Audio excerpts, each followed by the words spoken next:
Assalamualaikum warahmatullahi wabarakatuh. Shalom, Om Swastiastu, Namo Buddhaya, dan salam kebajikan. Perkenalkan, nama saya Femi Warda dengan nomor induk mahasiswa 8604727707. Saya dari UPBJJ Universitas Terbuka Palembang.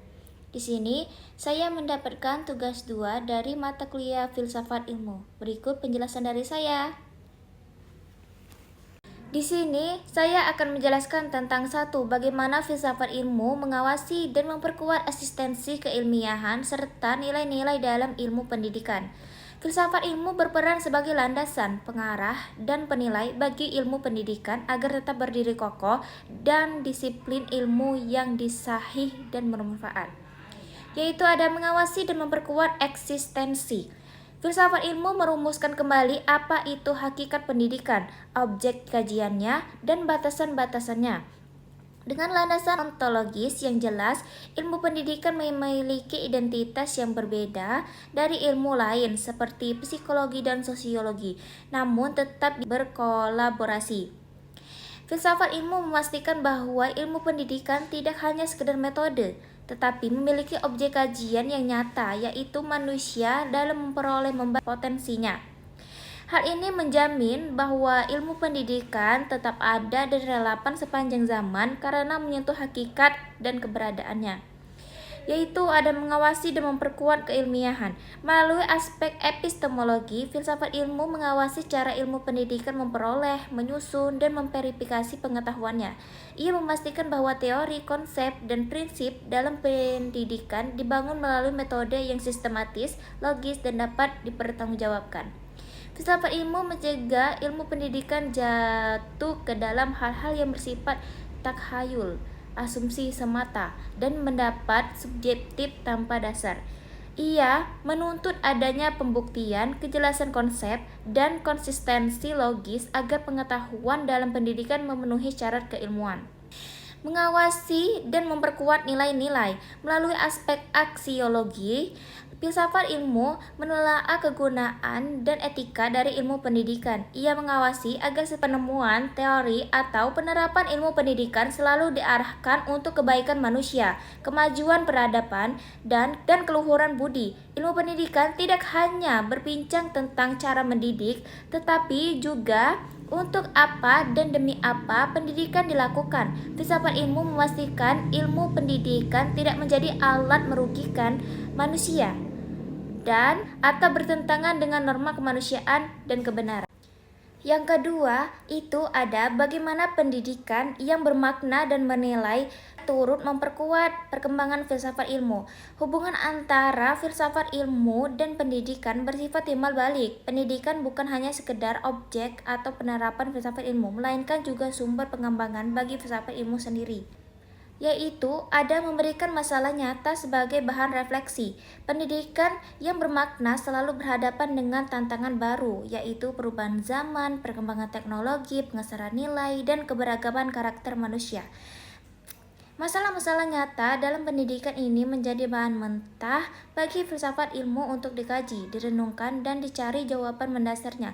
Semakin dalam dan bermakna, praktik pendidikan semakin kompleks dan mendalam pula pernyataan-pernyataan filosofis yang muncul, yang kemudian mendorong filsafat ilmu untuk terus berkembang dan menyempurnakan kerangka berpikirnya. Menjadi tempat pengujian konsep, pendidikan adalah laboratorium nyata bagi gagasan-gagasan filsafat.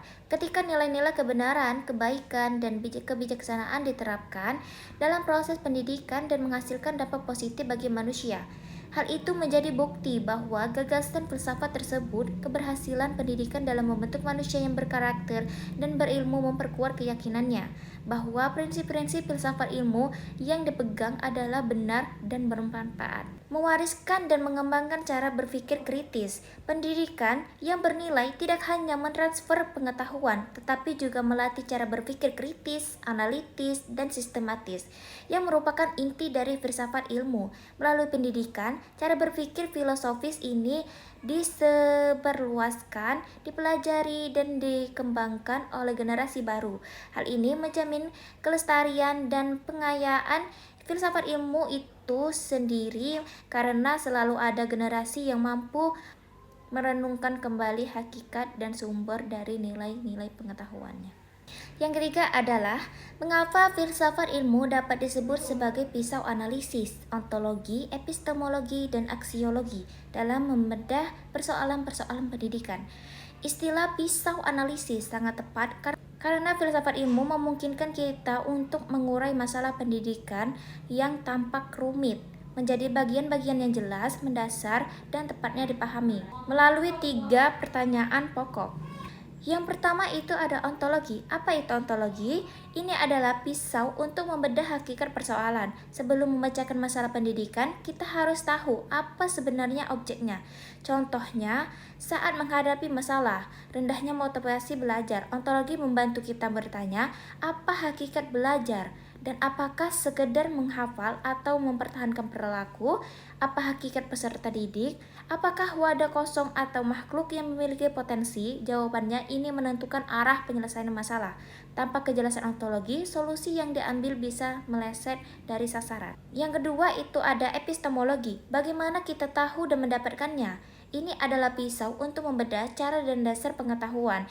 Ini menelaah bagaimana pengetahuan itu diperoleh, disusun, dan dibuktikan kebenarannya dalam konteks pendidikan. Contohnya itu adalah jika masalahnya adalah kurikulum yang tidak efektif. Epistemologi membantu kita menelaah bagaimana kurikulum ini disusun, apakah mendasar riset dan data nyata atau hanya asumsi membuat kebijakan. Bagaimana cara mengukur keberhasilannya? Apakah metode pembelajaran yang digunakan sudah sesuai dengan cara manusia memperoleh pengetahuan? Ini membedah keilmiahan dari cara bekerja pendidikan. Yang ketiga itu ada aksiologi. Untuk apa dan apa gunanya? Ini adalah pisau untuk membedah nilai, kegunaan, dan etika. Ini melipat tujuan akhir dan dampak dari setiap tindakan pendidikan. Contohnya itu adalah di saat kita membahas penerapan teknologi dan pembelajaran, aksiologi bertanya, untuk apa teknologi digunakan? Apa hanya agar terlihat modern dan benar-benar untuk memanusiakan manusia? Apakah penggunaan teknologi ini melanggar nilai-nilai kemanusiaan, etika, atau norma sosial? Apakah pendidikan ini hanya menghasilkan manusia yang baik dan berguna? Dengan ketiga pisau ini, masalah pendidikan tidak lagi dilihat sekedar dari permukaan, tetapi dibedah sampai ke akar-akarnya, sehingga menjadi solusi yang ditawarkan menjadi mendasar, tepat, dan bertanggung jawab. Yang keempat itu adalah contoh konkret penerapan filsafat ilmu dalam praktik pendidikan. Berikut ini adalah penerapan nyata dalam kebijakan, kurikulum, dan proses pembelajaran. Yang pertama ada A dalam kebijakan pendidikan, pendidikan berbasis karakter. Penerapan ontologi. Kebijakan ini didasarkan pada pandangan bahwa hakikat manusia bukan hanya makhluk yang berakal, tetapi juga makhluk yang berhati dan berperasaan. Maka pendidikan tidak cukup hanya pintar secara intelektual, tetapi harus memiliki karakter. Penerapan epistemologi. Kebijakan ini disusun berdasarkan penelitian bahwa Penerapan epistemologi. Kebijakan ini disusun berdasarkan penelitian bahwa perkembangan bangsa tidak hanya ditentukan dan kemajuan. Penerapan epistemologi. Kebijakan ini disusun berdasarkan penelitian bahwa perkembangan bangsa tidak hanya ditentukan oleh kemajuan ilmu pengetahuan, tetapi juga kualitas moral warganya. Cara mengukur keberhasilannya tidak hanya dari nilai ujian, tetapi juga perilaku nyata. Penerapan aksiologi. Tujuan kebijakan ini jelas bernilai, menciptakan masyarakat yang beradab, damai, dan saling menghargai sehingga pendidikan berguna bagi kelangsungan hidup bangsa. Penerapan aksiologi. Nilai utamanya adalah kemandirian, kebermaknaan belajar, dan kebahagiaan peserta didik. Pendidikan tujuannya yaitu memerdekakan manusia dari ketidaktahuan dan keterbatasan, bukan membelenggu dengan beban materi yang berlebih. Yang ketiga ada C dalam proses pembelajaran, metode pembelajaran berbasis masalah. Penerapan ontologi. Guru memandang bahwa hakikat pengetahuan itu dinamis, berkembang, dan berkaitan erat dengan kehidupan nyata. Belajar adalah proses memahami realitas, bukan sekedar menghafal konsep abstrak. Bukan sekedar menghafal konsep abstrak. Penerapan epistemologi, siswa dibimbing mencari pengetahuan sendiri melalui pengamatan, bertanya, mengumpulkan data, dan menarik kesimpulan. Ini menerapkan cara berpikir ilmiah. Pengetahuan diperoleh melalui proses yang sistematis dan logis, bukan disuapkan begitu saja.